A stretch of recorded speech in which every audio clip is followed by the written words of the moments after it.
We are drawing Zentangle monsters today. To draw a Zentangle, you start with a piece of paper and a black colored pencil, or a regular pencil, or a pen. And you draw 4 dots in each corner of your paper.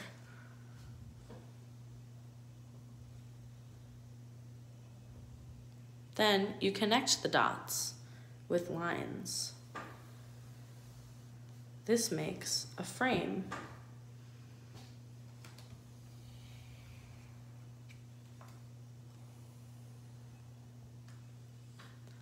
Then you draw a string as a guideline.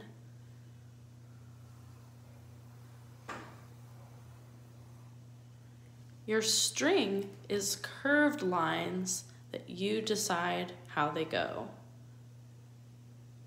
It creates an abstract beginning to our Zentangle.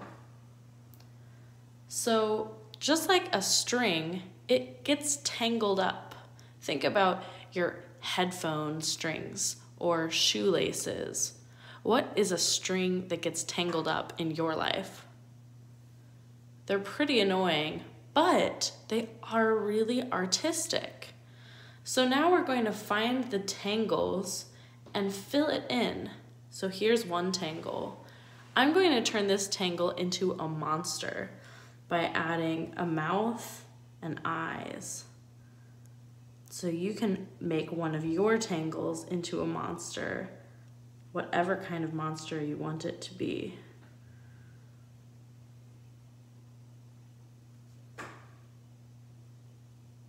You can give it a tongue and sharp teeth if you want. Give it some eyes too. Your eyes can be the same size or they could be different sizes. Add some details. You could add dots, curved lines, zigzags. Experiment with your own lines. Once you've finished one tangle, you go to the next one, and you can make it into whatever else you want it to be. So again, you can experiment with different types of lines like zigzags for mouths. You can do all kinds of different eyes. You could be inspired by anime and make different types of anime eyes.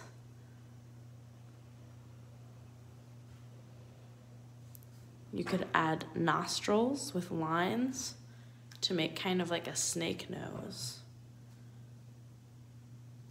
Go to your next tangle and make another type of monster. This monster I'm going to base off of a person. So I'm going to draw a big nose and a mouth.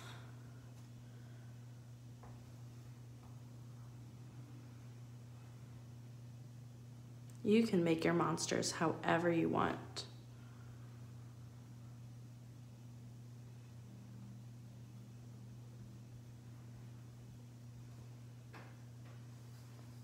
I'm going to give my monster a hand.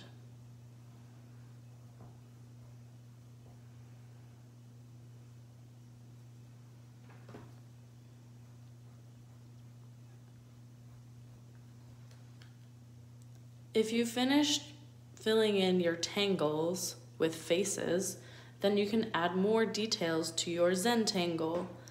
So you could add squiggly lines to connect them.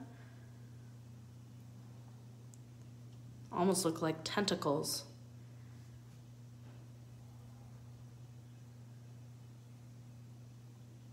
And you can add stripes if you'd like.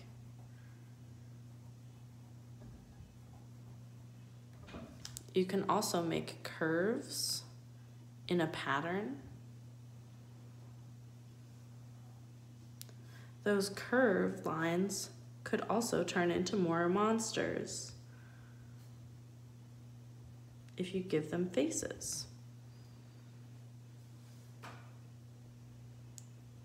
You can add patterns like stripes and checkerboard.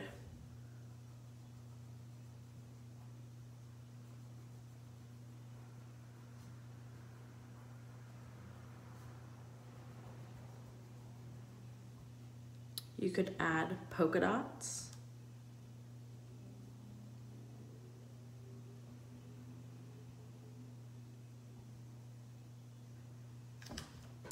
And basically, you just let your mind fill in the rest of your paper with patterns and lines and faces. And you will end up with a Zentangle monster. I'm so curious to see what your Zentangle monsters will look like. So be sure to take a picture and email it to me or upload it to Google Classroom.